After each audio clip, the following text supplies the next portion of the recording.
En Nochebuena llegué a casa sin avisar. Encontré a mi nieta tiritando afuera a 0 grados. Sin manta para calentarse. La familia de mi yerno se reía, brindando con champán junto a la chimenea. Pateé la puerta, cargando a mi nieta en brazos, y dije 6 palabras: me alegro de estar aquí. Si están viendo este video, denle like, suscríbanse al canal y díganme en los comentarios desde donde escuchan mi historia de venganza. Quiero saber qué tan lejos ha llegado. Me bajé del taxi. Mis botas pesadas se hundieron en la espesa capa de nieve frente a la casa de mi hija en Medellín, Colombia. El viento helado me abofeteó la cara como queriendo arrancarme la piel, obligándome a subirme el cuello del abrigo. Después de años como entrenadora de taekwondo, pensé que estaba acostumbrada a cualquier desafío. Desde el calor sofocante del dojo hasta los inviernos más duros. Pero este frío de Nochebuena me hizo temblar. Me quedé ahí parada frente a la casa calurosamente iluminada, una mezcla de emoción y nervios revoloteando en mi interior. Hoy quería sorprender a mi nieta Sofía. Quería ver la sonrisa radiante de mi pequeña cuando su abuela apareciera de la nada. Después de tantos meses fuera, el patio delantero estaba enterrado en nieve. Ni una sola huella a la vista, como si a nadie le importara lo suficiente como para limpiarlo. Pero entonces lo vi. Una pequeña figura acurrucada junto a la puerta lateral de la casa. Mi corazón se detuvo. Era Sofía, mi nieta de 7 años, sentada sobre el concreto helado, abrazándose las rodillas. Llevaba puesta solo una camiseta delgada y pantalones de pijama. Sus labios estaban azules. Sus pequeños dientes castañaban incontrolablemente. «Sofía», grité, corriendo hacia ella tan rápido como mis piernas de 72 años me lo permitían. Se volteó hacia mí con ojos llorosos y rojos. «Abuela Carmen, ¿tengo tanto frío?». La cargué en mis brazos. Su pequeño cuerpo estaba helado como hielo. Pero lo que realmente me partió el corazón fue lo que vi a través de la ventana de la sala. Toda la familia de mi yerno Alejandro estaba adentro, riendo y brindando con copas de champán junto a una chimenea rugiente. Había regalos bajo un árbol de Navidad elaboradamente decorado. Comida humeante en la mesa del comedor. Y mi nieta estaba afuera, abandonada en el frío, como un animal callejero. «¿Por qué estás aquí afuera, mi amor?», le pregunté, sintiendo la furia construirse en mi pecho como lava. «Mami dijo que fui mala», sollozó. «Alejandro dijo que las niñas malas no merecen estar adentro en Navidad». En ese momento, supe que mi vida había cambiado para siempre. Porque lo que descubriría en los próximos días destrozaría todo lo que pensaba que sabía sobre mi familia. Y casi me costaría la vida. Si te está gustando esta historia, dale like y dime en los comentarios, ¿cómo habrías reaccionado tú? Para entender completamente lo que pasó esa noche, necesito contarles sobre los meses anteriores.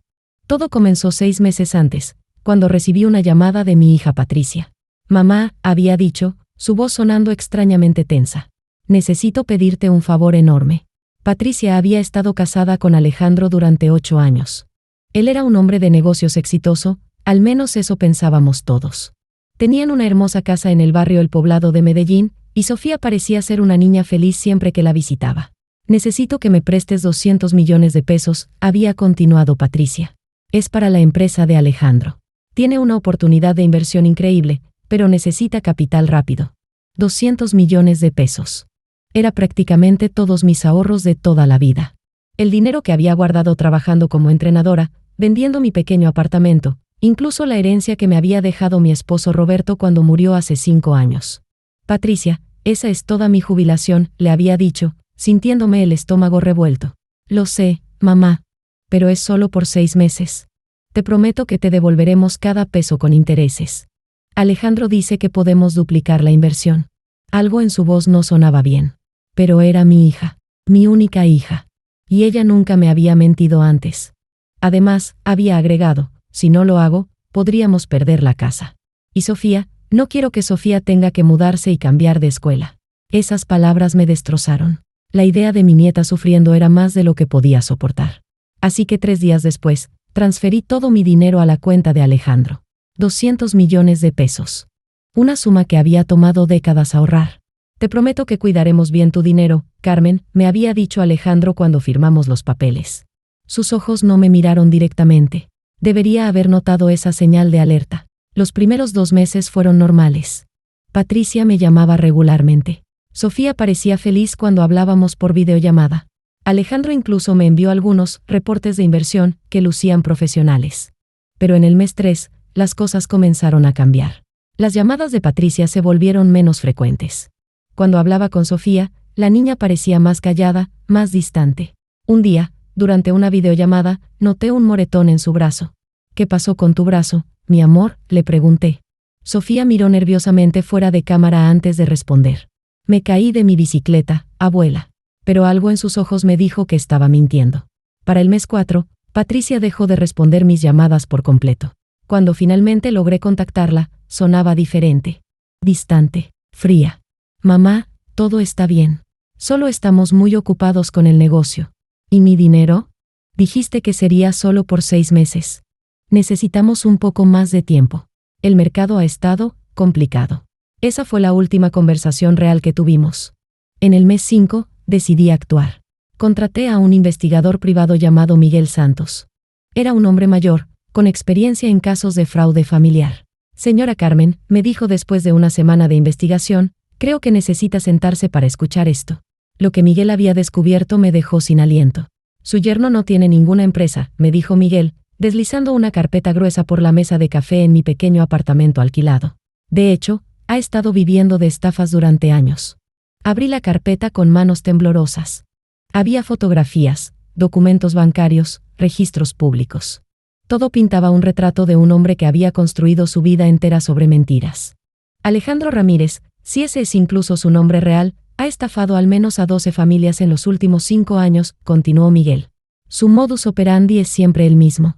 Se casa o forma una relación seria con una mujer que tiene familia con dinero.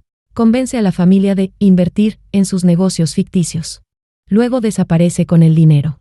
Mis manos temblaban mientras revisaba las fotografías. Había imágenes de Alejandro con diferentes mujeres, en diferentes ciudades. Siempre el mismo patrón. Pero él no ha desaparecido, logré decir. Todavía está casado con mi hija. Miguel asintió gravemente. Esa es la parte más preocupante, señora Carmen. En todos los casos anteriores, él había desaparecido para esta fecha. El hecho de que se haya quedado sugiere que hay algo más grande en juego. Me mostró registros bancarios. Mi dinero, mis 200 millones de pesos, había sido transferido el mismo día que se lo di a cuentas en las Islas Caimán. Desde allí, había desaparecido por completo. Su dinero se fue el mismo día que se lo entregó, me dijo Miguel gentilmente. Nunca hubo ninguna inversión. Sentí como si me hubieran golpeado en el estómago. Todo mi dinero. Toda mi seguridad para mis años dorados. Desaparecido. Pero hay algo más, continuó Miguel. Hemos estado vigilando la casa. Su hija. No está bien, señora Carmen. Me mostró fotografías tomadas desde la distancia. Patricia lucía demacrada, delgada.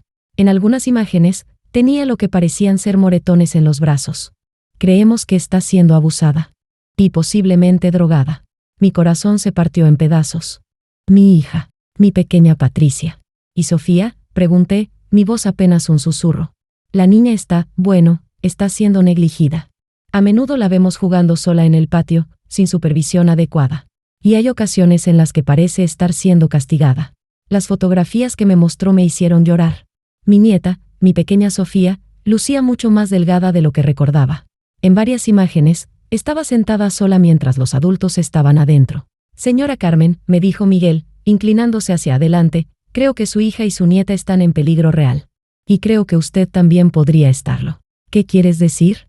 En los casos anteriores de Alejandro, cuando las familias comenzaron a hacer preguntas sobre su dinero, cosas malas les pasaron. Accidentes. Enfermedades misteriosas. Una señora mayor en Cali murió en lo que la policía clasificó como un accidente doméstico, justo una semana después de contratar a un investigador privado. Sentí escalofríos recorrer mi espina dorsal. ¿Qué me recomienda?, le pregunté. Necesitamos evidencia sólida antes de ir a la policía. Necesitamos grabaciones, documentos, algo que pruebe no solo el fraude sino también el abuso. Y necesitamos hacerlo rápido. Esa noche, no pude dormir. Seguía pensando en Patricia y Sofía, atrapadas en esa casa con un monstruo. Había perdido mi dinero, pero no podía perder a mi familia. Al día siguiente, Miguel y yo desarrollamos un plan. El plan es simple pero peligroso, me explicó Miguel 2 días después. Necesitamos que entre a esa casa sin ser detectada y documente todo lo que pueda. Necesitamos evidencia de abuso, evidencia del fraude, evidencia de todo. Me había dado un pequeño dispositivo de grabación, no más grande que un botón. También tenía una cámara diminuta escondida en un broche que podía poner en mi chaqueta. Lo más importante, me dijo, es que llegue sin avisar. En casos como este, el elemento sorpresa es crucial. Habíamos descubierto que Alejandro tenía familia visitando para Navidad. Su hermano Carlos, su cuñada Mercedes y sus 2 hijos adolescentes. Según nuestras fuentes, era una familia que sabía sobre las estafas de Alejandro y posiblemente participaba en ellas. Es una operación familiar, me había explicado Miguel. Alejandro es el estafador principal, pero todos están involucrados de alguna manera. El plan era que yo apareciera en Nochebuena, cuando estuvieran distraídos con las celebraciones. Miguel estaría estacionado afuera en una camioneta, monitoreando todo a través de los dispositivos de grabación. Si algo sale mal, me dijo, salga inmediatamente. Su seguridad es más importante que cualquier evidencia. La mañana del 24 de diciembre, me levanté a las 5 de la mañana. Me vestí con mi mejor abrigo de invierno, uno que había comprado años atrás cuando todavía tenía dinero para lujos, y escondí los dispositivos de grabación. Mientras el taxi me llevaba hacia la casa de Patricia, repasé el plan una y otra vez. Entraría como una abuela preocupada que quería sorprender a su familia en Navidad. Documentaría todo lo que pudiera. Y luego, con suerte, podríamos tener suficiente evidencia para llevarlo todo a las autoridades. Pero nada me había preparado para lo que encontraría esa noche. Cuando llegué y vi a Sofía tiritando afuera en el frío, todos mis planes cuidadosos se fueron por la ventana. En ese momento, no era una investigadora encubierta. Era una abuela furiosa que acababa de encontrar a su nieta siendo abusada. Cargué a Sofía en mis brazos y marché directamente hacia la puerta principal. Estaba cerrada con llave, pero había una ventana lateral que daba al patio. A través de ella, podía ver perfectamente la escena adentro. La familia de Alejandro estaba sentada alrededor de la mesa del comedor, cenando como reyes. Había pavó, jamón, arepas, todo tipo de comida navideña. Estaban bebiendo vino caro y riéndose a carcajadas. Alejandro estaba en la cabecera de la mesa, luciendo como el rey de su castillo. Carlos, su hermano, estaba contando alguna historia divertida. Los niños tenían platos llenos de comida. ¿Y Patricia? Patricia estaba sentada en una esquina, picando su comida. Lucía demacrada, ojerosa, como si no hubiera dormido en semanas. Pero lo que realmente me enfureció fue ver que había un plato vacío en la mesa. Un lugar que obviamente había sido puesto para Sofía, pero del que la habían excluido. En ese momento, toda mi rabia de meses se desbordó. Pateé la puerta principal tan fuerte que pensé que se iba a romper. Cuando no se abrió, caminé hacia la puerta trasera, que estaba desbloqueada. Alejandro, grité, cargando a Sofía en mis brazos mientras entraba como una tormenta. Toda la mesa se volteó hacia mí. Las risas se detuvieron abruptamente. Carmen, dijo Alejandro, levantándose lentamente, qué sorpresa. ¿Sorpresa?, grité. ¿Sorpresa? Encontré a mi nieta tiritando afuera como un perro mientras ustedes están aquí adentro banqueteando como reyes. Patricia se levantó, luciendo aterrorizada. Mamá, yo no sabía que venías. ¿No sabías? Miré alrededor de la mesa a todas estas caras que me miraban como si yo fuera el problema. ¿No sabías que tu hija estaba afuera en el frío? ¿No sabías que estaba siendo castigada en Nochebuena? Carlos, el hermano de Alejandro, se aclaró la garganta. Señora, creo que hay un malentendido. ¿Malentendido? Mi voz se hizo más fuerte. ¿Es un malentendido que me hayan robado 200 millones de pesos? ¿Es un malentendido que mi nieta esté siendo abusada? El silencio en la habitación era ensordecedor. Alejandro me miró con ojos fríos. En ese momento, vi al verdadero hombre detrás de la máscara encantadora. Carmen, dijo lentamente, creo que deberías calmarte. Estás alterando a los niños. Miré alrededor de la mesa. Los hijos adolescentes de Carlos me miraban con expresiones que no podía descifrar. Mercedes, la esposa de Carlos, tenía una sonrisa extraña en su rostro. Y fue entonces cuando me di cuenta, todos sabían. Toda la familia sabía exactamente lo que Alejandro había hecho con mi dinero. Fue entonces cuando Alejandro dijo algo que cambió todo. ¿Sabes qué, Carmen? Ya que estás aquí, tal vez sea hora de que hablemos sobre tu situación financiera. La forma en que Alejandro dijo, situación financiera, me puso los pelos de punta. Había algo en su tono, algo calculado y frío, que me hizo abrazar más fuerte a Sofía. Mi situación financiera, repetí, sintiendo el dispositivo de grabación activarse en mi broche. ¿Te refieres al dinero que me robaste? Alejandro sonrió, pero no era una sonrisa amistosa. Era la sonrisa de un depredador. Robé es una palabra muy fuerte, Carmen. Tú invertiste voluntariamente en mi empresa. ¿Qué empresa?, grité. No hay ninguna empresa. He hecho mis investigaciones. El silencio que siguió fue tenso. Alejandro intercambió miradas con su hermano Carlos. Fue entonces cuando me di cuenta de que había cometido un error terrible. Les había dicho que sabía la verdad. Interesante, dijo Carlos lentamente. ¿Qué tipo de investigaciones? Mi corazón comenzó a latir más rápido. Podía sentir que Sofía temblaba en mis brazos, no solo por el frío sino por el miedo. La atmósfera en la habitación se había vuelto peligrosa. Las investigaciones suficientes para saber que son todos unos estafadores, dije, tratando de sonar más valiente de lo que me sentía. Alejandro se acercó un paso. Carmen, creo que hay algo que no entiendes sobre tu situación actual. ¿Qué situación? Bueno, dijo, sonriendo de nuevo, tú nos diste tu dinero voluntariamente. Tienes documentos firmados que lo prueban. Pero más importante aún, se detuvo y miró significativamente a Patricia, quien lucía como si fuera a vomitar. Tu hija ha desarrollado algunos hábitos costosos durante los últimos meses. No entendía a qué se refería hasta que vi la expresión en el rostro de Patricia. Era vergüenza mezclada con terror. ¿Qué hábitos?, pregunté. Mercedes, la esposa de Carlos, se rió desde su lugar en la mesa. Oh, dulce Patricia ha descubierto los encantos de la cocaína. Sentí como si me hubieran golpeado con un martillo. ¿Qué? Al principio era solo para ayudarla a lidiar con el estrés, explicó Alejandro casualmente. Pero ahora, bueno, ahora necesita una cantidad considerable cada día. Y la cocaína es cara, Carmen. Miré a Patricia, rogando con los ojos que me dijera que estaban mintiendo. Pero ella no pudo mirarme a los ojos. Así que verás, continuó Alejandro, incluso si quisiéramos devolverte tu dinero, no podríamos. Se ha gastado todo en mantener a tu hija estable. Estás mintiendo, susurré, pero incluso mientras decía las palabras, sabía que no era mentira. Todo comenzó a tener sentido. La pérdida de peso de Patricia. Su comportamiento distante. Los cambios de humor. Mami, dijo Sofía desde mis brazos, no me gusta cuando mami actúa rara. Mi corazón se partió. Mi pequeña nieta había estado viviendo con esto. Pero no te preocupes, Carmen, dijo Carlos desde su asiento. Tenemos una propuesta para ti. ¿Qué tipo de propuesta? Bueno, resulta que Patricia nos ha estado hablando de las otras propiedades que tienes. El terreno en Río Negro que dejó tu esposo. La pequeña casa de playa en Cartagena. Sentí que la sangre se me helaba en las venas. Sí, tenía esas propiedades. Eran lo único que me quedaba después de haber dado mis ahorros. Pero nunca le había dicho a Patricia sobre ellas. ¿Cómo saben sobre esas propiedades? Alejandro sacó una carpeta de un gabinete cercano. La abrió y vi copias de escrituras, documentos legales, registros de propiedad. Patricia ha sido muy útil proporcionándonos información, dijo. De hecho, ya hemos comenzado el proceso de transferir esas propiedades a nuestro nombre. Eso es imposible, grité. No pueden hacer eso sin mi firma. Ah, dijo Mercedes, levantándose de la mesa, pero eso es donde te equivocas. Caminó hacia mí sosteniendo un documento. Cuando lo vi, mi mundo se desplomó. Era un poder legal. Con mi firma al final. Una firma que definitivamente no recordaba haber hecho. ¿Reconoces tu firma, Carmen?, preguntó Alejandro. La estudié más de cerca. Era mi firma, perfecta en cada detalle. Pero sabía que nunca había firmado ese documento. Ustedes falsificaron esto. Pruébalo, dijo Carlos. Es tu firma, en papel legal, notarizada apropiadamente.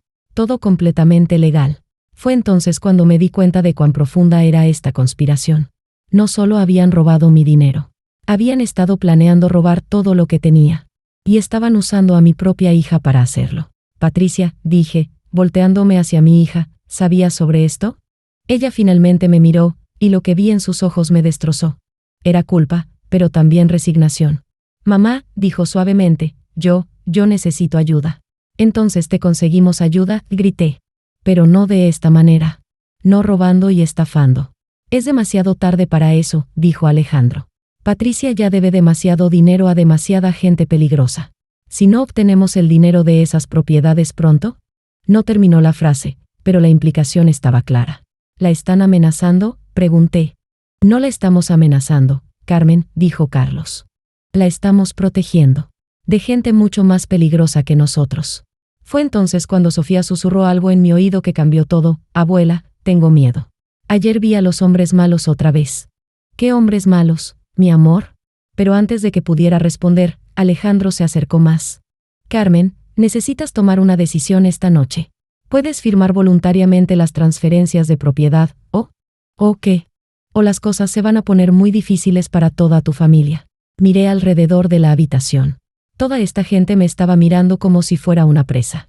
Incluso los adolescentes tenían expresiones calculadas, como si hubieran hecho esto antes. Fue entonces cuando me di cuenta de algo aterrador: no iba a salir de esta casa fácilmente. ¿Y si me niego?, pregunté. Carlos se rió. Carmen, eres una señora mayor. Vives sola. Los accidentes pasan. La amenaza era clara. Mi vida estaba en peligro. Pero entonces recordé algo: Miguel estaba afuera. Estaba grabando todo esto. Y tenía un plan para exactamente esta situación. Necesito usar el baño, dije. No creo que sea una buena idea, dijo Mercedes. ¿Me van a negar usar el baño? Soy una señora de 72 años. Alejandro asintió hacia Mercedes, quien se acercó a mí. Te acompañaré. Mientras caminábamos hacia el baño, cargando todavía a Sofía, busqué desesperadamente una manera de escapar. El baño tenía una pequeña ventana que daba al jardín trasero. Si pudiera llegar allí con Sofía. Pero Mercedes se quedó justo afuera de la puerta. Tienes 5 minutos, dijo. Cerré la puerta y inmediatamente saqué el pequeño dispositivo de comunicación que Miguel me había dado para emergencias. Era del tamaño de un audífono y tenía un botón de pánico. Lo presioné 3 veces, la señal de que estaba en peligro inmediato. Ahora solo tenía que esperar que Miguel recibiera la señal a tiempo. Mientras tanto, tenía que encontrar una manera de mantener a Sofía y a mí con vida hasta que llegara la ayuda. Mientras estaba en el baño con Sofía, mi mente trabajaba a toda velocidad. El dispositivo de pánico había sido activado, pero Miguel podía estar a 10 o 15 minutos de distancia.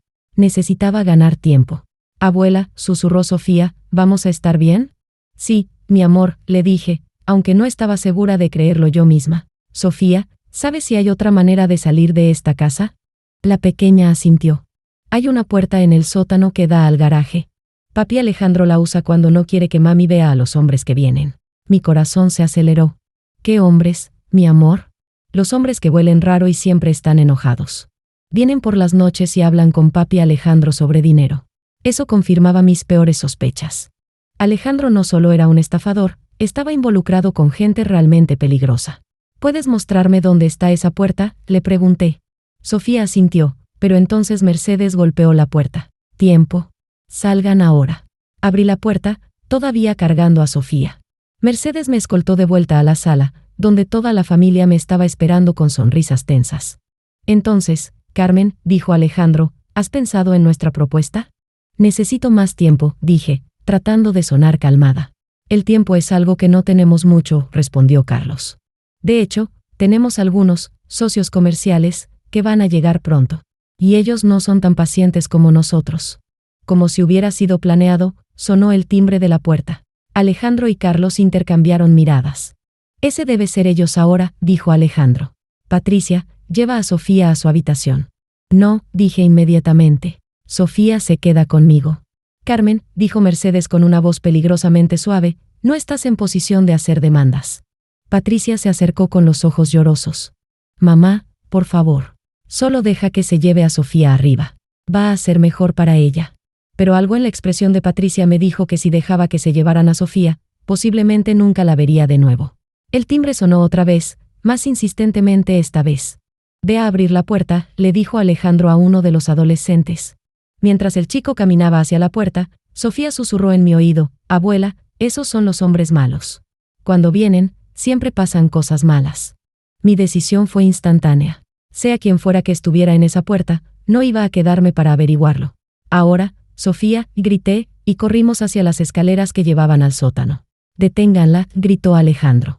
Escuché pasos corriendo detrás de nosotros mientras bajaba las escaleras tan rápido como podía sin dejar caer a Sofía. Mi corazón latía tan fuerte que pensé que iba a explotar. El sótano estaba oscuro y lleno de cajas. Sofía me señaló hacia una esquina donde había una pequeña puerta metálica. ¡Ahí! Corrimos hacia la puerta mientras escuchaba a Carlos bajando las escaleras detrás de nosotros. Carmen, no seas estúpida. No hay a dónde ir. Llegué a la puerta y traté de abrirla. Estaba cerrada con llave. ¿Dónde está la llave?, le pregunté desesperadamente a Sofía. Papi Alejandro la guarda en esa caja, dijo, señalando una caja de herramientas cerca. Puse a Sofía en el suelo y empecé a buscar frenéticamente en la caja mientras Carlos se acercaba más. Carmen, para allá. Solo estás empeorando las cosas para todos. Encontré un juego de llaves y empecé a probar cada una en la cerradura. La tercera funcionó. La puerta se abrió revelando una rampa que llevaba directamente al garaje. Podía ver la silueta de 2 autos estacionados en la oscuridad. Vamos, Sofía. Cargué a mi nieta otra vez y corrimos hacia arriba por la rampa. Detrás de nosotros, escuché a Carlos maldecir mientras trataba de seguirnos. Llegamos al garaje justo cuando la puerta principal de la casa se abrió arriba. Voces masculinas ásperas llenaron el aire, definitivamente no eran voces amigables. «Abuela, la puerta del garaje», susurró Sofía, señalando hacia los controles. Corrí hacia el botón y lo presioné. La puerta del garaje comenzó a abrirse lentamente, demasiado lentamente. «Carmen». La voz de Alejandro resonó desde algún lugar arriba. «No seas estúpida. Si sales de esta casa, estarás firmando tu sentencia de muerte». Pero no podía quedarme. No con esos hombres malos, arriba y no sabiendo lo que le harían a Sofía.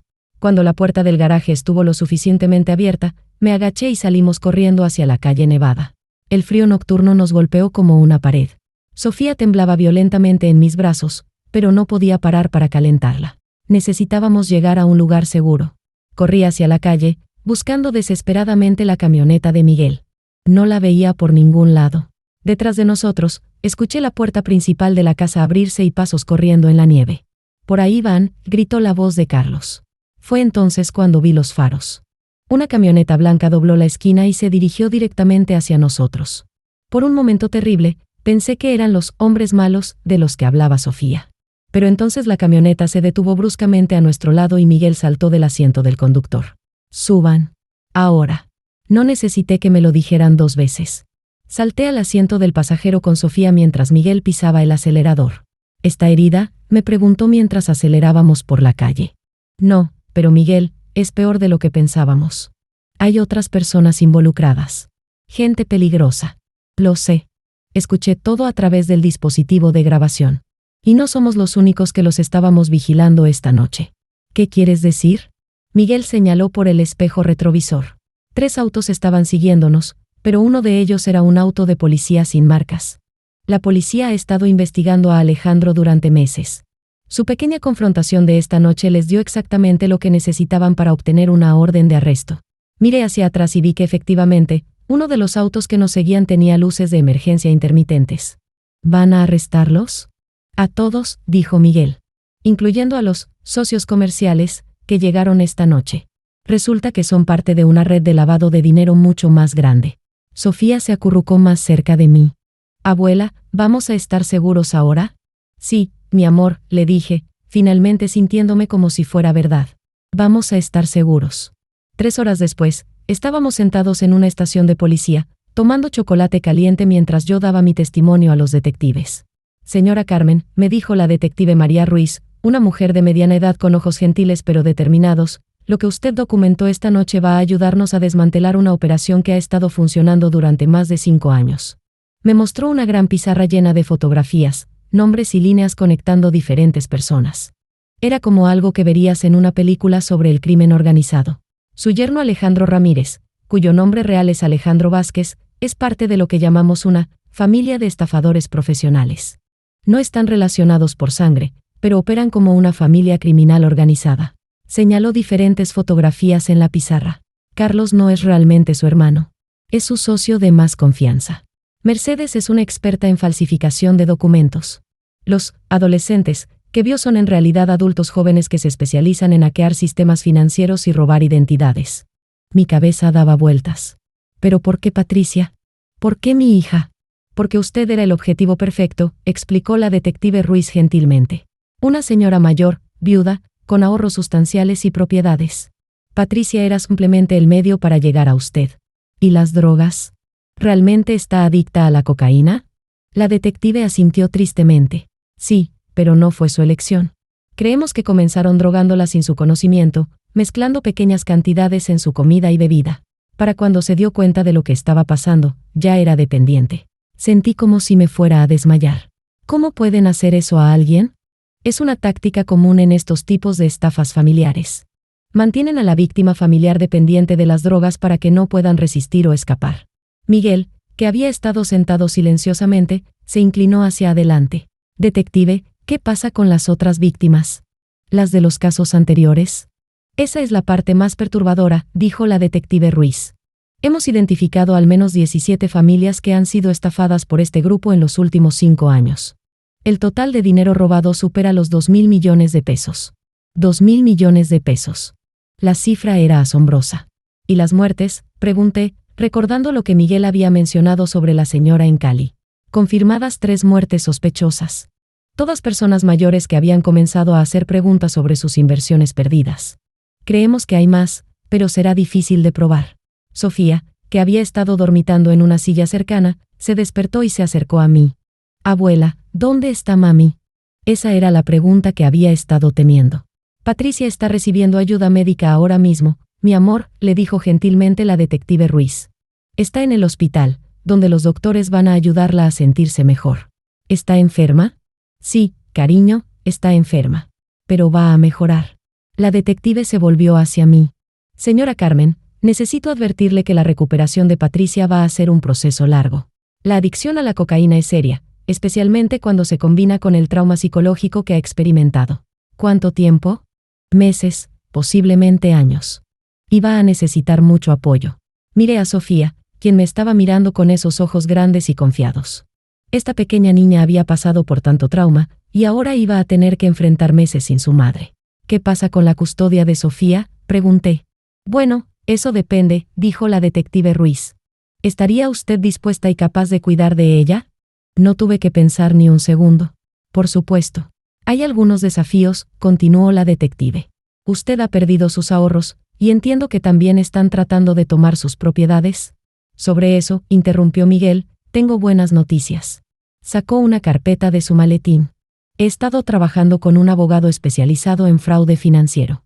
Porque las transferencias de propiedad fueron obtenidas a través de documentos falsificados, son completamente nulas. Sentí un alivio enorme. ¿Qué significa eso? Significa que va a recuperar sus propiedades. En cuanto a sus ahorros, bueno, es más complicado porque el dinero ya salió del país. Pero hay esperanza. La detective Ruiz asintió. Estamos trabajando con Interpol para rastrear los activos. Y cuando vendamos las propiedades y posesiones que confisquemos de la organización criminal, las víctimas recibirán compensación. ¿Cuánto podría recuperar?, pregunté.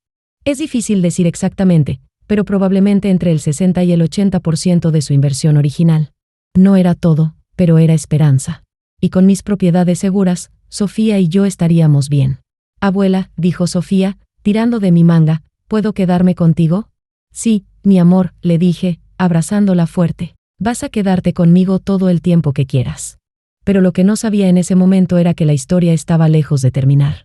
Porque los eventos de esa noche habían puesto en movimiento algo mucho más grande de lo que cualquiera de nosotros había imaginado. Si te está gustando esta historia de venganza, dale like y compártela. Quiero que todo el mundo sepa lo que puede pasar cuando confías en las personas equivocadas. Una semana después del arresto, recibí una llamada que cambió todo otra vez. Señora Carmen, era la detective Ruiz, y sonaba urgente. Necesito que venga a la estación inmediatamente. Hay algo que necesita saber. ¿Qué pasó? ¿Está bien Patricia? Patricia está bien. Es sobre el caso. Hay complicaciones. Dejé a Sofía con mi vecina, la señora Rosa, y me dirigí a la estación de policía. Cuando llegué, la detective Ruiz me llevó a una sala de conferencias donde había otras 3 personas esperando. Señora Carmen, le presento al fiscal Fernando Morales, la agente del FBI Sarah Johnson, y el detective de Interpol Pierre Dubois. FBI. Interpol. Esto era mucho más serio de lo que había pensado. Señora Carmen, dijo el fiscal Morales, lo que usted descubrió no era solo una operación de estafa local. Era parte de una red internacional de lavado de dinero y tráfico de drogas.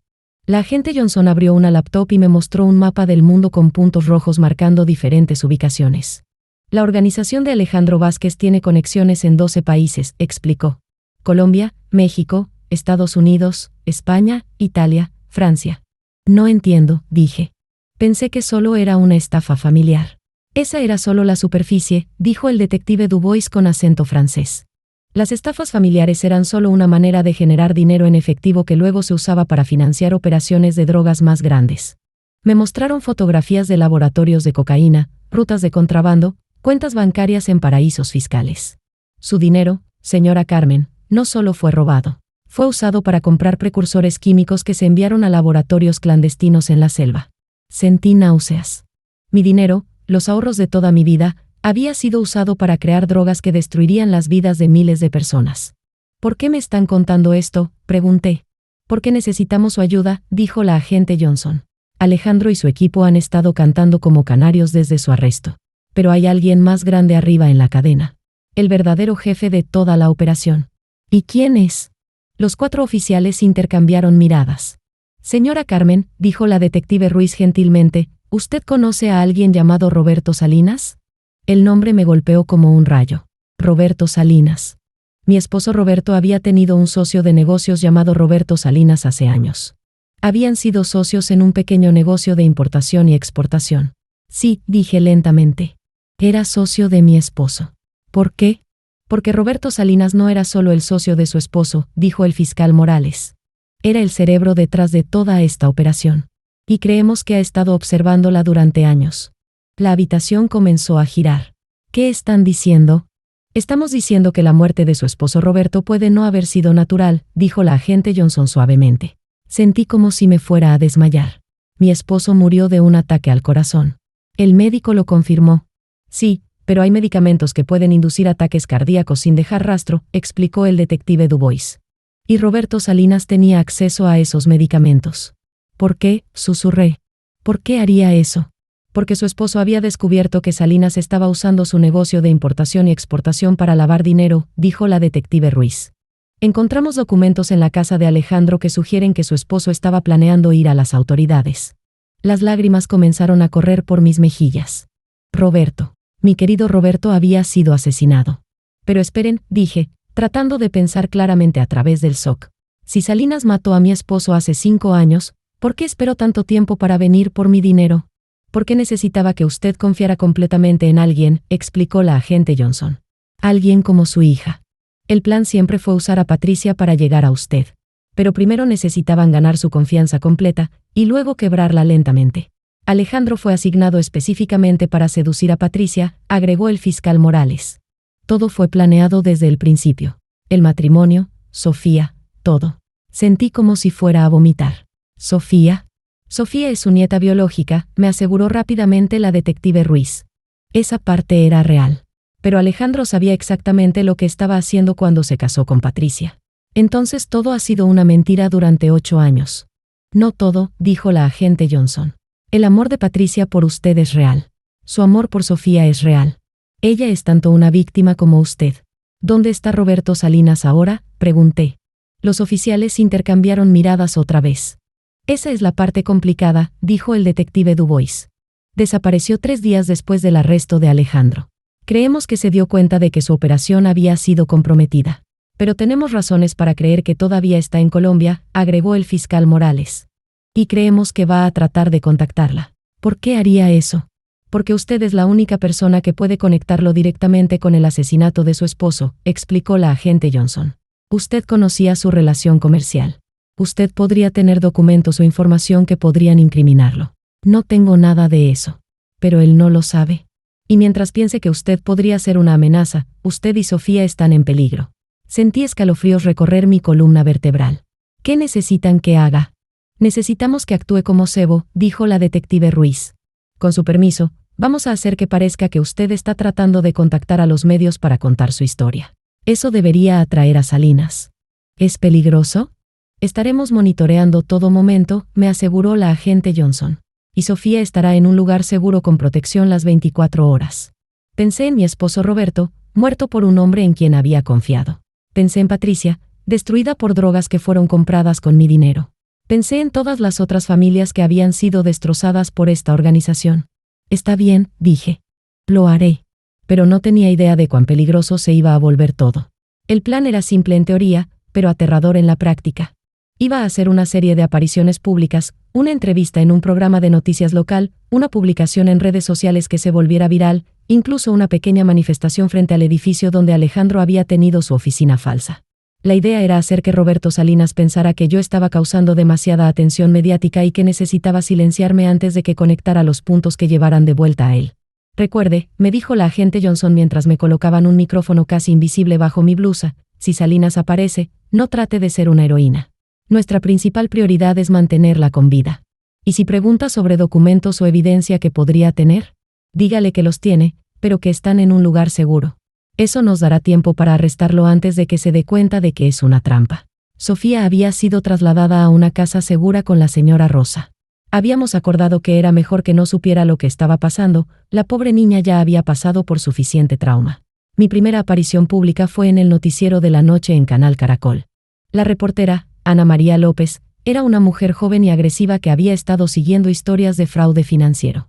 Estoy aquí con Carmen Herrera, una señora de 72 años que dice que fue víctima de una red internacional de estafadores, dijo Ana María mirando directamente a la cámara. Ana María, dije, tratando de sonar natural aunque mi corazón latía a 1000 por hora, lo que me pasó a mí le podría pasar a cualquier persona mayor en este país. Confié en mi familia, y esa confianza casi me cuesta la vida. ¿Puede contarnos específicamente qué pasó? Conté una versión editada de la historia, las partes que la policía había autorizado que compartiera. Hablé sobre los 200 millones de pesos, sobre encontrar a Sofía en el frío, sobre descubrir la conspiración. Pero también agregué algo que no estaba en el guión. Lo más doloroso de todo esto es descubrir que todo comenzó hace años, con la muerte de mi esposo Roberto. Ahora sé que no fue natural. Hay personas que pensaron que podían salirse con la suya matando a un hombre inocente y destruyendo a su familia. Pero tengo pruebas. Y voy a asegurarme de que enfrenten la justicia. Ana María se inclinó hacia adelante. ¿Qué tipo de pruebas? Documentos que mi esposo escondió antes de su muerte. Grabaciones. Evidencia que conecta a gente muy poderosa con esta red criminal. Por supuesto, no tenía nada de eso. Pero necesitaba que Roberto Salinas pensara que sí. La entrevista se transmitió esa noche y se volvió viral en redes sociales casi inmediatamente. Para la mañana siguiente, tenía más de 2 millones de visualizaciones en YouTube y había sido compartida miles de veces en Facebook y Twitter. Mi teléfono sonó constantemente con llamadas de otros medios queriendo entrevistas. La detective Ruiz me dijo que era exactamente lo que querían, máxima exposición pública. 2 días después de la entrevista, mientras estaba en el supermercado comprando comida, siempre acompañada discretamente por 2 agentes encubiertos, un hombre se me acercó. Era alto, distinguido, con cabello gris perfectamente peinado y un traje caro. Parecía familiar, pero no pude ubicarlo inmediatamente. Carmen, dijo con una sonrisa que no llegaba a sus ojos, qué gusto verte después de tantos años. Entonces lo reconocí. Roberto Salinas. Lucía mayor, más delgado que como lo recordaba, pero era definitivamente él. Roberto, dije, tratando de mantener mi voz estable. ¡Qué sorpresa! Vi tu entrevista en televisión, dijo, manteniendo esa sonrisa falsa. Muy conmovedor. Aunque me sorprendió escuchar sobre estas pruebas que mencionaste. Mi corazón comenzó a latir más rápido, pero recordé las instrucciones de la agente Johnson. Mantén la calma. Deja que hable. Sí, bueno, Roberto siempre fue muy cuidadoso con sus documentos, dije. Me pregunto si podríamos hablar en privado sobre eso, dijo Salinas, tocando gentilmente mi brazo. Por los viejos tiempos. Tal vez podría ayudarte a entender mejor lo que realmente pasó con Roberto. ¿Qué quieres decir? Bueno, hay cosas sobre los últimos días de Roberto que tal vez no sepas. Cosas que podrían cambiar tu perspectiva sobre todo. Esta era la parte peligrosa. Sabía que los agentes estaban cerca, pero también sabía que Salinas era extremadamente peligroso. ¿Qué tipo de cosas?, pregunté. El tipo de cosas que es mejor discutir en privado. ¿Qué tal si nos encontramos esta noche? Conozco un lugar tranquilo donde podemos hablar sin interrupciones. Cada instinto en mi cuerpo me gritaba que dijera que no. Pero pensé en Roberto, en Patricia, en todas las víctimas de este monstruo. Está bien, dije. ¿Dónde? Hay un pequeño café en la Candelaria. Café Don Roberto, irónico, ¿no? Calle 11 con carrera cuarta. A las 8 de la noche. Allí estaré. Salinas me dio esa sonrisa fría otra vez. Excelente. Y Carmen, espero que traigas esos documentos que mencionaste. Sería una lástima que se perdieran. Después de que se fue, inmediatamente llamé a la detective Ruiz. Excelente trabajo, me dijo. Tenemos el lugar monitoreado y vamos a tener agentes en cada entrada. Pero Carmen, esto va a ser muy peligroso. Si en algún momento siente que está en peligro inmediato, use la palabra código. La palabra código era Roberto. Si la mencionaba 3 veces en una conversación, los agentes entrarían inmediatamente. Esa noche, mientras me preparaba para el encuentro que podría cambiar todo, no podía dejar de pensar en lo lejos que habíamos llegado desde esa Nochebuena cuando encontré a Sofía tiritando en el frío. Todo había comenzado con una abuela tratando de proteger a su nieta. Ahora estaba a punto de enfrentar al hombre que había destruido mi familia y matado a mi esposo. Era hora de que Roberto Salinas pagara por lo que había hecho. A las 7:30 de la noche, estaba sentada en mi auto a una cuadra del Café Don Roberto, esperando la señal final de la detective Ruiz. Tenemos agentes en posición en todo el perímetro, me dijo a través del auricular oculto. El café está completamente monitoreado. Si algo sale mal, estaremos allí en segundos. Llevaba un vestido azul marino, algo que luciera respetable pero no demasiado formal. En mi cartera tenía una carpeta llena de documentos falsos que habían sido preparados por el departamento forense para lucir como evidencia real. ¿Está lista, Carmen?, preguntó la voz de la agente Johnson. Lista. Caminé hacia el café con pasos más seguros de los que realmente sentía. Café Don Roberto era un lugar pequeño y acogedor, con solo 8 mesas y una iluminación tenue. Perfecto para conversaciones privadas. Perfecto para una trampa.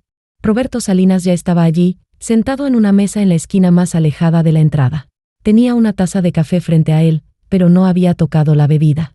Carmen, dijo, levantándose para saludarme como un caballero perfecto. Gracias por venir. Hola, Roberto. Me senté frente a él, colocando mi cartera en la mesa entre nosotros. ¿Trajiste los documentos?, preguntó inmediatamente. Algunos de ellos, dije. Pero antes de mostrártelos, quiero que me expliques qué realmente le pasó a mi esposo. Salinas se inclinó hacia atrás en su silla y me estudió con ojos calculados. Roberto era mi socio, Carmen. También era mi amigo. Su muerte fue una tragedia para todos nosotros. Esa no es una respuesta. ¿Qué tipo de respuesta quieres? La verdad. Salinas sonrió, pero era la sonrisa de un depredador. La verdad es complicada, Carmen. Tu esposo Roberto descubrió algunas irregularidades en nuestro negocio. Se puso nervioso. Comenzó a hacer preguntas. ¿Qué tipo de irregularidades? El tipo que podría haber arruinado todo lo que habíamos construido. Roberto no entendía la visión más grande. ¿Qué visión más grande? El dinero, Carmen. Cantidades de dinero que la gente común como tú y Roberto ni siquiera pueden imaginar. Dinero que puede cambiar países enteros. Salinas se inclinó hacia adelante. Tu esposo era un hombre pequeño con ideas pequeñas. Cuando vio la oportunidad de ser parte de algo grande, se acobardó. Así que lo mataste. Las palabras salieron de mi boca antes de que pudiera detenerlas. Salinas se quedó muy quieto por un momento. Esa es una acusación muy seria, Carmen. Es la verdad, ¿no es así? Roberto descubrió que estabas usando su negocio para lavar dinero de drogas. Iba a ir a la policía. Así que lo envenenaste para que pareciera un ataque al corazón. Salinas me miró fijamente por lo que parecieron minutos. Muéstrame los documentos, dijo finalmente. Abrí mi cartera y saqué la carpeta falsa. La puse en la mesa pero mantuve mi mano encima. Primero, confirma lo que le hiciste a Roberto. Carmen, no creo que entiendas la situación en la que estás. Entiendo perfectamente la situación. ¿En serio? Salinas sonrió de nuevo. ¿Entiendes que la única razón por la que has vivido hasta ahora es porque necesitaba esos documentos? Un escalofrío recorrió mi columna vertebral. ¿Qué quieres decir?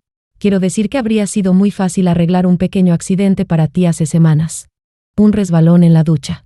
Un problema con la estufa de gas. Un asalto que salió mal. Salinas tomó un sorbo de su café. Pero necesitaba saber qué evidencia había dejado Roberto. Necesitaba esos documentos. Y después de que los tenga, ya no vas a ser un problema para nadie. Fue entonces cuando me di cuenta de que había subestimado completamente a Roberto Salinas. Él sabía que era una trampa. Había venido de todas formas porque confiaba en su capacidad de controlar la situación. Roberto, dije, usando la primera palabra código, mi esposo Roberto confiaba en ti. Tu esposo Roberto era un estúpido, respondió Salinas. Igual que tú. Alcanzó su mano hacia la carpeta, pero yo la moví hacia atrás. No tan rápido. Carmen, no estás en posición de negociar. ¿Por qué no? Salinas sonrió y señaló discretamente hacia la ventana. A través del cristal, pude ver a un hombre grande con una chaqueta de cuero parado en la esquina. Luego vi a otro cerca de la entrada del café. Porque mis hombres están en todas partes. Y porque, sin importar lo que hayas planeado, yo siempre estoy un paso adelante. Mi corazón comenzó a latir más rápido. ¿Dónde estaban los agentes de policía? Así que vas a darme esos documentos ahora mismo, continuó Salinas, y luego vas a caminar conmigo hacia mi auto. Y vamos a tener una conversación mucho más larga sobre todo lo que sabes y con quién has hablado. No lo creo, dije, tratando de sonar más valiente de lo que me sentía. No. ¿Y por qué no? Porque Roberto, dije, usando la palabra código por segunda vez, mi querido esposo Roberto me enseñó a nunca confiar en serpientes como tú. Salinas se rió. Tu esposo Roberto murió como un cobarde, Carmen. Lloró como un bebé cuando se dio cuenta de lo que le estaba pasando. Las lágrimas comenzaron a correr por mis mejillas, pero ya no eran de tristeza. Eran de furia pura. Hijo de puta, susurré. Ahí está, dijo Salinas, sonriendo con satisfacción.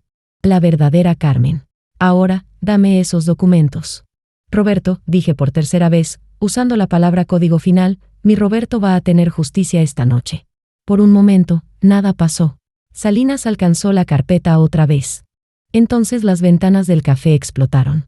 Agentes vestidos de negro irrumpieron desde todas las direcciones. La detective Ruiz entró por la puerta principal con su arma desenfundada. La agente Johnson vino de la cocina. Otros 3 agentes entraron por las ventanas laterales. FBI. Nadie se mueva. Salinas se quedó congelado, su mano todavía extendida hacia la carpeta. Roberto Salinas, gritó la detective Ruiz, está bajo arresto por asesinato, fraude, lavado de dinero y conspiración criminal. Por primera vez en toda la conversación, vi miedo real en los ojos de Salinas. Esto es un error, dijo, levantando las manos lentamente. Soy un hombre de negocios respetable. Un hombre de negocios respetable que acaba de confesar haber asesinado a Roberto Herrera, dijo la agente Johnson, acercándose con esposas. Yo no confesé nada. Todo está grabado, Roberto, le dije, tocando el pequeño micrófono en mi blusa. Cada palabra que dijiste sobre matar a mi esposo. Cada amenaza que me hiciste. La cara de Salinas se puso blanca como papel. Ustedes me tendieron una trampa. Igual como tú le tendiste una trampa a mi familia durante años, respondí, poniéndome de pie. Igual como asesinaste a mi esposo. Igual como destruiste la vida de mi hija y traumatizaste a mi nieta. Los agentes esposaron a Salinas mientras yo observaba. Después de tantos meses de miedo, dolor y incertidumbre, finalmente se había hecho justicia. Carmen, me dijo la detective Ruiz, ¿está bien? Estoy perfecta, dije. Y por primera vez en mucho tiempo, era verdad. 6 meses después, estaba sentada en una sala de tribunal, observando mientras el juez leía las sentencias. Roberto Salinas, también conocido como Roberto Vázquez, también conocido como Roberto Silva, dijo el juez Martínez, usted ha sido encontrado culpable de asesinato en primer grado, 17 cargos de fraude agravado, lavado de dinero, y dirigir una empresa criminal continua. La sala estaba llena. Había otras víctimas de la red criminal de Salinas, reporteros, oficiales de policía, y mi familia, incluyendo Patricia, quien había completado su primer programa de rehabilitación y lucía mejor de lo que había estado en años. La corte lo sentencia a cadena perpetua sin posibilidad de libertad condicional por el asesinato de Roberto Herrera, más 40 años adicionales por los otros cargos. Cadena perpetua. Salinas nunca volvería a lastimar a otra familia. Alejandro Vázquez, continuó el juez, volteándose hacia mi exyerno, usted ha sido encontrado culpable de fraude agravado, secuestro, abuso infantil y participación en empresa criminal. Lo sentencio a 25 años de prisión. 25 años. Alejandro tendría casi 60 cuando saliera, si es que salía. Carlos, Mercedes, y los otros miembros de la familia criminal recibieron sentencias entre 10 y 20 años cada uno. Después del juicio, Patricia y yo caminamos hacia mi auto en silencio. Sofía corrió adelante, persiguiendo mariposas en el pequeño jardín frente al tribunal. Mamá, dijo Patricia finalmente, sé que nunca podrás perdonarme completamente. Patricia. No, déjame terminar. Sé que hice cosas terribles. Sé que te lastimé. Sé que puse a Sofía en peligro. Se detuvo y me miró con ojos llenos de lágrimas. Pero quiero que sepas que cada día en rehabilitación, cada día en terapia, trabajo para convertirme en la madre y la hija que ustedes merecen. La abracé fuerte. Ya eres esa hija, le dije. Todos cometemos errores, mi amor. Lo importante es cómo nos levantamos después. ¿Crees que algún día Sofía podrá perdonarme por no haberla protegido? Miramos hacia Sofía, quien ahora estaba intentando atrapar una mariposa naranja. Los niños son más resistentes de lo que pensamos, dije. Y están recibiendo ayuda. La terapia está funcionando. Está empezando a sonreír otra vez. ¿Y tú? ¿Puedes perdonarme? Patricia, dije, tomando su cara entre mis manos, ya te perdoné hace meses. Tú también fuiste víctima de todo esto. 1 año después del juicio, Sofía y yo estábamos viviendo en mi pequeña casa de playa en Cartagena. Con el dinero que habíamos recuperado de los activos confiscados, casi el 70% de mi inversión original, habíamos podido renovar la casa y convertirla en nuestro hogar permanente. Patricia visitaba cada fin de semana. Había conseguido trabajo como consejera en un centro de rehabilitación para adicción, ayudando a otras víctimas de abuso de sustancias. Abuela, me dijo Sofía una tarde mientras construíamos castillos de arena en la playa, ¿crees que los malos van a volver alguna vez? No, mi amor, le dije, abrazándola. Los malos están en la cárcel donde pertenecen. ¿Para siempre? Para siempre. Sofía siguió jugando en silencio por unos minutos. Abuela, ¿Por qué la gente hace cosas malas a su familia? Era una pregunta que yo misma había estado reflexionando durante meses. ¿Sabes qué, Sofía? Algunas personas están tan perdidas que olvidan lo que realmente importa. Olvidan que la familia significa amor, protección y cuidado mutuo. ¿Cómo tú me cuidas a mí? Exactamente como yo te cuido a ti. Esa noche, mientras Sofía dormía, me senté en el pequeño balcón de nuestra casa, mirando el océano Caribe. Mi teléfono sonó, era Miguel, el investigador privado que se había convertido en un buen amigo. Carmen, ¿viste las noticias esta noche? No, ¿qué pasó? Arrestaron a los últimos miembros de la red de Salinas en España. Fue una operación coordinada con Interpol. Creo que finalmente terminó todo. Finalmente terminó. Todas las personas que habían estado involucradas en la muerte de mi esposo y el abuso de mi familia estaban ahora en prisión. Miguel, dije, nunca te podré agradecer lo suficiente. Carmen, trabajar en tu caso cambió mi vida. Ver tu coraje, tu determinación para proteger a tu familia, me recordó por qué hago este trabajo. Después de colgar, miré hacia el cuarto donde Sofía dormía pacíficamente. Esta niña valiente había pasado por tanto, pero estaba sanando.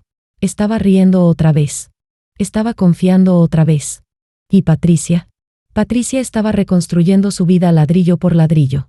Ya no era la mujer rota y traumatizada que había sido. Era una sobreviviente. Al día siguiente, decidí hacer algo que había estado considerando durante semanas. Llamé a Ana María López, la reportera que había hecho mi primera entrevista. Ana María, quiero hacer una última entrevista. Pero esta vez, no sobre la investigación o los juicios. Quiero hablar sobre lo que aprendí. Sobre lo que otras familias necesitan saber para protegerse. ¿Qué tipo de cosas? Cómo reconocer las señales de abuso. Cómo proteger a los miembros vulnerables de la familia. Cómo no dejar que el amor ciego te haga ignorar las señales de peligro. Es una excelente idea, Carmen. ¿Cuándo podemos hacerlo? Cuando quieras. Es hora de que mi historia ayude a prevenir que otras familias pasen por lo mismo. Si has llegado hasta aquí en mi historia, dale like y compártela. Tu apoyo ayuda a que más gente escuche estos avisos importantes. La entrevista final se transmitió 6 meses después. Esta vez, no fue solo sobre mi historia, fue sobre las lecciones que todas las familias pueden aprender. Lo más importante que quiero que la gente entienda, le dije a Ana María, es que los estafadores más peligrosos no son extraños en la calle. Son personas que ganan tu confianza. Personas que conocen tus vulnerabilidades. ¿Qué señales deberían buscar las familias? Primera señal, alguien que se aísla de tu familia o trata de separarte de tus seres queridos. Segunda señal, alguien que siempre necesita dinero, urgentemente, para oportunidades que suenan demasiado buenas para ser verdad. Tercera señal, cambios dramáticos de personalidad en un miembro de la familia, especialmente si incluyen agresión o comportamiento errático. ¿Y para los adultos mayores específicamente? Nunca den toda su seguridad financiera a una sola persona, sin importar cuánto la amen. Siempre mantengan algún dinero en cuentas que solo ustedes controlen. Y si algo se siente mal, confíen en sus instintos. ¿Qué le dirías a otras víctimas de estafas familiares? Miré directamente a la cámara. Les diría que no es su culpa. Les diría que el amor no los hizo estúpidos, los hizo humanos. Y les diría que la justicia es posible, pero solo si están dispuestos a luchar por ella. La entrevista se volvió viral otra vez, pero esta vez por las razones correctas. Recibí cientos de mensajes de personas que habían reconocido señales similares en sus propias familias. Algunas habían podido prevenir estafas antes de que ocurrieran. Un mes después de la entrevista, Patricia se mudó permanentemente a Cartagena.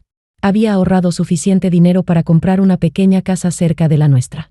¿Estás segura de esto?, le pregunté mientras desempacaba sus cosas. Cartagena es muy diferente de Medellín. Mamá, dijo, sonriendo, y era una sonrisa real, no forzada. Después de todo lo que hemos pasado, lo único que quiero es estar cerca de mi familia.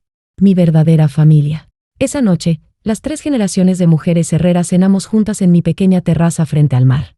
Sofía nos contaba sobre su nuevo colegio. Patricia compartía historias sobre sus clientes en el centro de rehabilitación. Yo las escuchaba y me maravillaba de cuán lejos habíamos llegado. Abuela, dijo Sofía mientras terminábamos de cenar, ¿puedo preguntarte algo? Por supuesto, mi amor. ¿Crees que papi Roberto estaría orgulloso de nosotras? Sentí lágrimas en mis ojos, pero eran lágrimas buenas. Sí, Sofía. Creo que estaría muy orgulloso. ¿Por qué? Porque nunca nos rendimos. Porque nos cuidamos unas a otras. Y porque, sin importar lo que trataron de hacernos, seguimos siendo una familia. Patricia tomó mi mano. Y porque, agregó, Aprendimos que la familia real no se trata de sangre. Se trata de quien está dispuesto a luchar por ti cuando las cosas se ponen difíciles. Mientras las olas del Caribe rompían suavemente en la playa frente a nuestra casa, reflexioné sobre todo lo que habíamos perdido y todo lo que habíamos ganado. Habíamos perdido dinero, tiempo, inocencia. Pero habíamos ganado algo más valioso, habíamos ganado la comprensión verdadera de lo que significa ser familia. Gracias por escuchar mi historia. No olviden suscribirse y compartir sus propias historias en los comentarios. Su voz importa. Y recuerden, la familia verdadera no se trata de quien comparte su sangre, se trata de quien está dispuesto a sangrar por ustedes. Si conocen a alguien que podría estar en una situación similar, compartan esta historia. Podría salvar una vida. Podría salvar una familia. Y nunca olviden, cuando el amor se convierte en ceguera, se convierte en peligro. Amen, pero amen con los ojos abiertos. Nota final, esta historia está basada en eventos reales que han afectado a miles de familias en América Latina. Si ustedes o alguien que conocen está siendo víctima de estafa familiar o abuso doméstico, busquen ayuda inmediatamente. Hay recursos disponibles y nunca es demasiado tarde para escapar.